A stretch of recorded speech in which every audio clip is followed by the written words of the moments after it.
अब देखते हैं क्वेश्चन नंबर 2। क्वेश्चन नंबर 2 में दिया हुआ है अनुपातों a1/a2 b1/b2 और c1/c2 की तुलना कर ज्ञात कीजिए कि निम्न समीकरण युग्म द्वारा निरूपित रेखाएं एक बिंदु पर प्रतिच्छेद करती है, समांतर है अथवा समपाती हैं। तो दोस्तों इस सवाल को बनाने के लिए सबसे पहले आपको ये 3 फार्मूला जो है समझना होगा। a1 का मतलब क्या होता है, a2 का मतलब क्या होता है, b1 का मतलब क्या होता है, b2 का मतलब क्या होता है, c1 का मतलब क्या होता है, c2 का मतलब क्या होता है। दूसरी बात, एक रेखा पे बिंदु प्रतिच्छेद करते हैं, ये कब आती है, समांतर कब आती है और समपाती कब आती है। इस चीज को पहले आप समझ लीजिए, उसके बाद तो आप कहेंगे सर आप छोड़ दीजिए तो हम ही देख लेते हैं। चलिए देखते हैं पहले सवाल को, फार्मूला को। फार्मूला में दिया हुआ है a1/a2 बराबर b1/b2 बराबर c1/c2। जब ये रहे तो आंख बंद करके समझ जाइए समपाती है। क्या होगा, तो समपाती होगा। जब a1/a2 बराबर b1/b2 बराबर c1/c2, तो जब यहाँ पे कट जाए तो समझ जाइए क्या, जब इसमें देखिए जब फ्री है तो समांतर होना चाहिए, समांतर नहीं है, समपाती है। जब लास्ट में कट जाए इसका मतलब क्या, समांतर है, उल्टा चलता है, समांतर है ना। अब है फिर a1/a2 डज नोट b1/b2, इसको दोस्तों बोला जाता है डज नोट गणित की भाषा में, है ना। इस चीज को ध्यान रखना है। ये जो है एक बिंदु पे प्रतिच्छेद करती है, एक बिंदु पर प्रतिच्छेद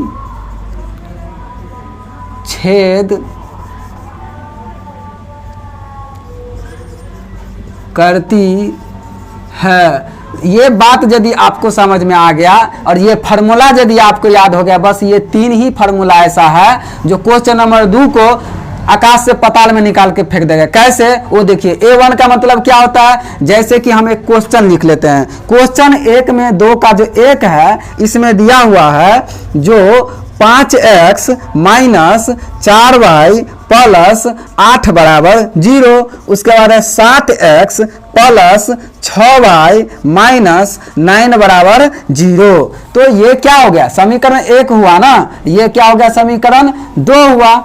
तो जब 1 का मतलब ये हुआ, जो a1 का मतलब हुआ जो समीकरण 1 से हम क्या कर रहे हैं, लिख रहे हैं। a2 का मतलब क्या हुआ, समीकरण 2 से हम लिख रहे हैं। तो ये हम आपको समझने के लिए दिए हैं, एग्जाम में इस चीज को लिखना नहीं है, बस समझने के लिए दिए हैं।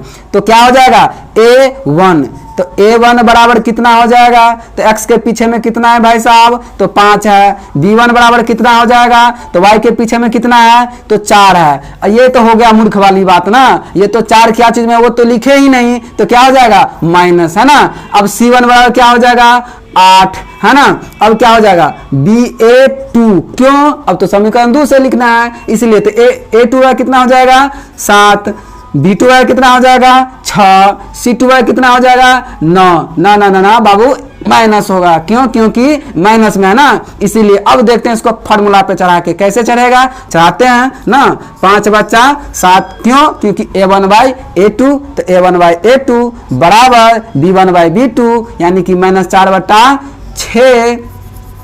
उसके बाद दिया हुआ है c1/c2, तो 8/-9। तो लिखते समय सबको बराबर में ही लिखना है। अब इसके बाद इसको प्रक्रिया करने के बाद देखते हैं बराबर कहाँ होगा, डज नोट कहाँ होगा, कौन सी स्थिति में ये जाएगा। चलिए देखते हैं। ये 5/7 है, इसको तो काट सकते हैं ना, तो 2 दूनी 4, 2 तिया 6। भाई साहब अब एक चीज देख लीजिए, ये प्लस में है और ये माइनस में है, कहने का मतलब यहीं पे मर गया है ना। तो लिखेंगे 5/7 और डज नोट -2/3।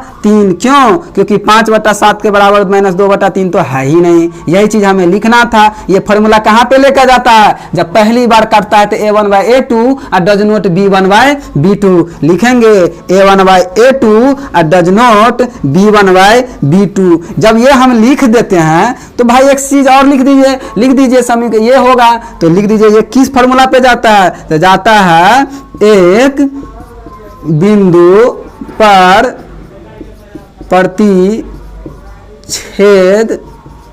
करती रेखाएं। अब बताइए ये क्वेश्चन का आपको समझने में दिक्कत हुआ? नहीं ना हुआ। अब देखते हैं क्वेश्चन नंबर 2 का 2 ना। क्वेश्चन नंबर 2 में दिया हुआ है दोस्तों जो 9x कितना है, तो 9x प्लस 3y बराबर तो दिया नहीं है, क्या कहे लिखा जाता है, क्यों? क्योंकि आदत न हो गया है बराबर की साइड अंक लिखने का, वही बात है। आपको भी लिखा जाता होगा, इसीलिए हमको भी लिखा जाता है। अब दिया है जो 18x प्लस 6y प्लस 24 बराबर 0 है ना। अब कैसे चढ़ाएंगे आपको तो सब बात पता है, तो फटाफट लिखाइए कमेंट में क्या होगा। a1 बराबर 9, b1 बराबर 3 और c1 बराबर कितना, तो 12, a2 बराबर 18 और b2 बराबर कितना हो जाएगा 6 और c2 बराबर 24। अब फटाफट बैठा लीजिए 9/18 बराबर 3/6 बराबर 12/24। अब कहिएगा कहाँ मिल रहा है सर, इसमें तो दिखाइए नहीं देता है। अरे बबुआ दिख रहा है ना, 9 से 9 दूनी 18 और 3 से 3 दूनी 6 और 12 से 12 दूना 24, यानी कि 1/2 बराबर 1/2 बराबर 1/2। देखो भाई 1/2 के बराबर 1/2, 1/2 के बराबर 1/2, ये तो ऑलरेडी फ्री है ट्रेन, तो जाने दीजिए a1/a2 बराबर b1/b2 बराबर c1/c2। कौन सा फॉर्मूला है, बराबर वाला कहाँ गया यहाँ आया। क्या कह रहा है लिख देने के लिए, तो संपाति लिख न दीजिए, गणितवा का आंसर मिलवे करेगा। अब क्वेश्चन नंबर 2 का 3 देखते हैं, ये आपका लास्ट क्वेश्चन है। क्वेश्चन नंबर 2 का 3 में दिया हुआ है क्या, जो 6x माइनस 3y प्लस 10 बराबर 0, ये हो गया समीकरण 1।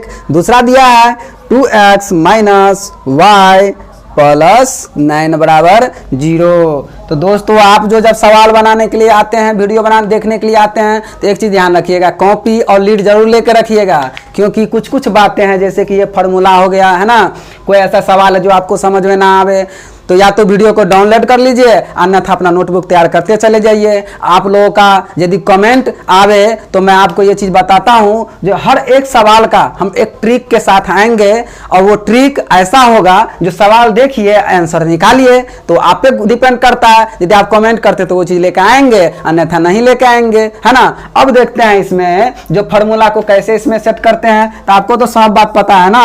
a1 बराबर कितना हो जाएगा 6, b1 बराबर कितना हो जाएगा 3, क्यों होगा 3 प्लस माइनस ना है तो माइनस हो जाएगा। c1 बराबर कितना हो जाएगा 10, है ना।